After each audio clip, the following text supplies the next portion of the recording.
ہمیں ایجوکیٹ کر دیا. یہ واقعی درست ہے. یہ جب آیا نا 1 ارب والی بات کہ جی 1 بلین سے کم جو ہے وہ کرپشن پہ نیب اختیار نہ لے, تو یہ شاہ محمود قریشی صاحب فرما رہے تھے کہ جی یہی تو میں کہہ رہا ہوں کہ میگا پروجیکٹس کے اوپر نیب کو ایکشن لینا چاہیے. یہ نیب جو ہے یہ 10 روپے بھی 1000 روپے بھی ایکشن کاگنیزنس لے لیتا ہے, تو کیا پھر اینٹی کرپشن جو اسے بند کر دیں, ایس آئی اے کو بند کر دیں. اچھا, اب وہاں سے انہوں نے کہا کہ جی ہم کل آپ کو آ کے رسپونڈ کریں گے کہ کس کس چیز کے اوپر ہم کنسیڈ کر رہے ہیں. اگر کسی پہ اگر ہمیں اعتراض ہوگا تو آپ کو ہم بتا دیں گے. نائب صاحب نے کہا کہ جی بالکل ٹھیک ہے, میں نے بھی آپ کو سمجھیں, مذاق میں کہا کہ میں نے بھی سمجھے کہ آپ کو توپ کا لائسنس کی درخواست دے دی ہے تو چلو بندوق کا تو بن جائے گا. تو یہاں پہ وہاں پہ اس طرح سے مذاق ہوا. بعض باتیں وہاں پہ انہوں نے بھی ایسی کی کہ اگر اس طرح سے آپ یعنی آن ایئر کریں تو بڑا ہی یعنی جو ہے نا وہ ہلکا پن ہوگا. تو اس کے بعد اگلے دن یہ ہے تو یہ کہنے لگے کہ جی ہم میں سے کسی بندے نے جا کے وزیر اعظم کو پہلے سے جو ہے نا اس کو پٹی پڑھا دی ہے, یہی لفظ ہے, پٹی پڑھا دی ہے, اور وزیر اعظم نے ہماری بات ہی نہیں سنی. یہ کس نے کہا آپ کو؟ یہ شاہ محمود قریشی صاحب نے. اچھا جی ہماری تو بات ہی نہیں سنی, اور انہوں نے کہا ہے کہ جی اس کو بند کر دیں, اس کو ڈسکشن جو ہے نا آپ کسی اور موقع پہ رکھیں, اور باقی بل جو ہے نا اس کے اوپر جو ہے نا ہم وہ فیٹو والے تو رانا ثناء اللہ صاحب یہ باقی بلز کے اس کو جی آپ بات مکمل کیجیے. کرتے ہیں. اب آپ دیکھیں ہم نے کہا چلیں ٹھیک ہے, اگر آپ کی یہ ہے تو ہم وہاں سے آگے, ہم نے کہا جی ٹھیک ہے پھر آپ کر لیں. اب وہاں پہ سے جب قومی اسمبلی میں آئے ہیں تو انہوں نے جو ہے وہ اچھا پہلے تو انہوں نے آگے شاہ محمود قریشی نے وہاں پہ تقریر بڑی لمبی چوڑی جھاڑ دی جو بالکل غلط تھی. جو میٹنگ یعنی آن ریکارڈ نہیں ہے, جو کمیٹی آن ریکارڈ نہیں ہے, جس کی میٹنگ جو ہے وہ آپ کی ریکویسٹ پہ ہو رہی ہے, ورنہ اسپیکر ہاؤس میں ہم خود تو نہیں جاتے گھس سکتے, تو اس کے متعلق آپ اس طرح سے آگے ڈیٹیل پہ جی یہ بات ہوئی یہ بات ہوئی. اب میرے ساتھ انہوں نے جو کی ہے کہ میں اگر ان کو آن ایئر کروں کہ جی یہ تو یہ کہہ رہے تھے, تو کتنی جو ہے وہ لیکن رانا صاحب ایک بات یہ بھی آ رہی ہے کہ اسپیکر ہاؤس میں جب آپ سب لوگ بیٹھے ہوئے تھے تو کہیں اور سے بھی کچھ پیغام رسانی ہو رہی تھی جس نے آپ کے رویے کو نرم کیا, اور اس نرمی کا اظہار سینٹ میں بھی دیکھنے میں آیا. نہیں وہ ایسے نہیں تھا.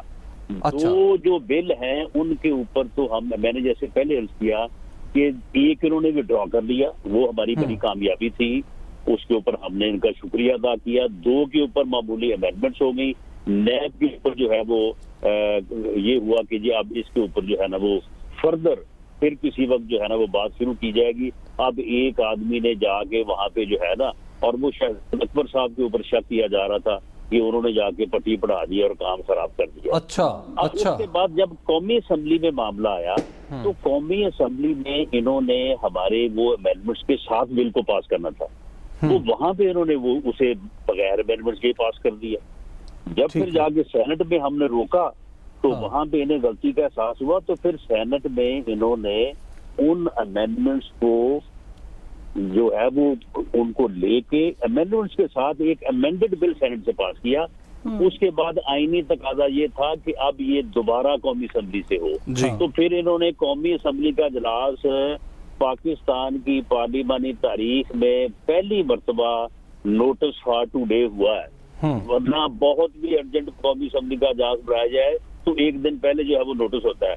یہ نوٹس فار ٹوڈے پہ اجلاس بلا کے تو کل پھر سینٹ سے آیا ہوا بل جو ہے وہ انہوں نے پاس کروایا. لیکن رانا صاحب اس کا مطلب یہ ہے کہ انہوں نے آپ کے نہلوں پر دہلے مار کے خود اپوزیشن کے درمیان دراڑیں پیدا کر دیں, جس کا نتیجہ یہ ہے کہ عطاء الرحمان صاحب کہہ رہے ہیں کہ آپ لوگوں نے ہمیں دھوکہ دے دیا.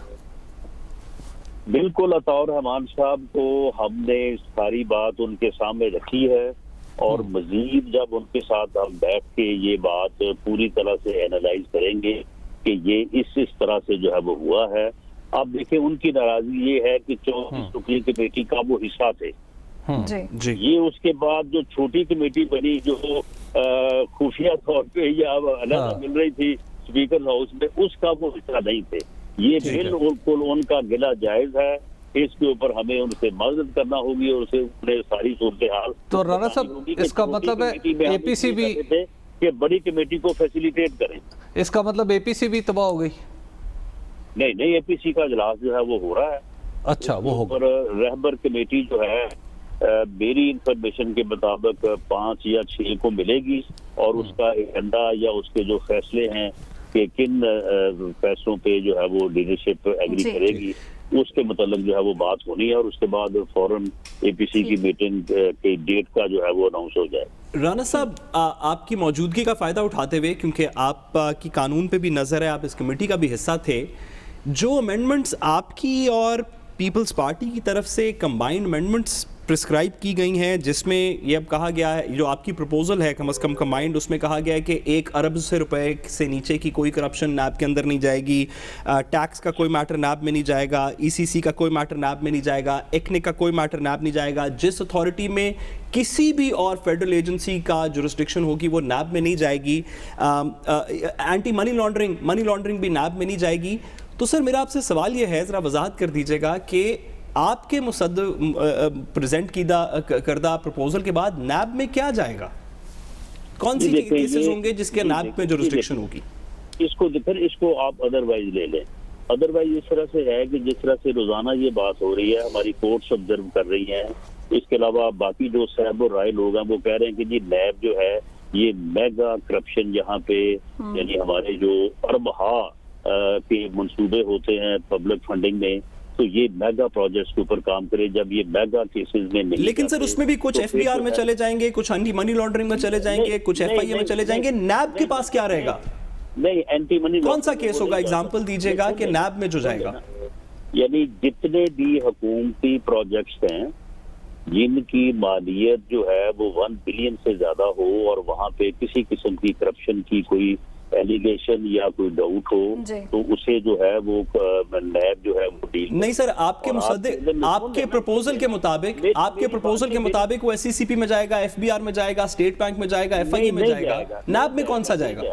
نہیں جائے گا. آپ نے سر یہ لکھا ہے, سر میں آپ کی پروپوزل پڑھ لیتا ہوں.